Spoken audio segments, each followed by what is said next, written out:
என்னோட arrange marriage தான் sir. First நாளே ரொம்ப பயத்தோட போனேன். என் கூட எங்க சிஸ்டர் வந்தாங்க. அவங்க சொன்னாங்க மேல உட்காராத, கீழே உட்கார சொன்னாங்க. மா எங்க மாமியார் சொன்னாங்க, மா நீ அதெல்லாம் பார்க்காத, உன் இஷ்டம், நீ உன் வீல எப்படி இருந்தியோ அப்படியே இரு, உனக்கு என்ன விருப்பமோ நீ அது மாதிரியே பண்ணு, அது மாதிரின்னு சொன்னாங்க. அது அவங்களுக்கு தெரியும், இங்கதான் இருக்காங்க. எங்க வீட்டுக்காரி இறந்து 2 மாசம் ஆனதுனால எனக்குள்ள ஒரு தாழ்வு மனப்பான்மை ஒதுங்கே இருந்தேன்.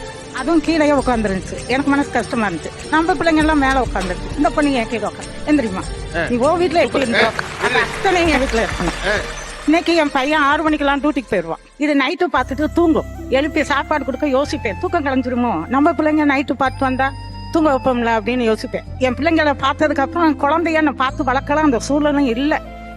அது எந்திரிக்கும் போதே ஒரு சின்ன குழந்தை நெளிகிற மாதிரியே எந்திரிக்கும். எனக்கு அது ரொம்ப ஹாப்பியா இருக்கும்.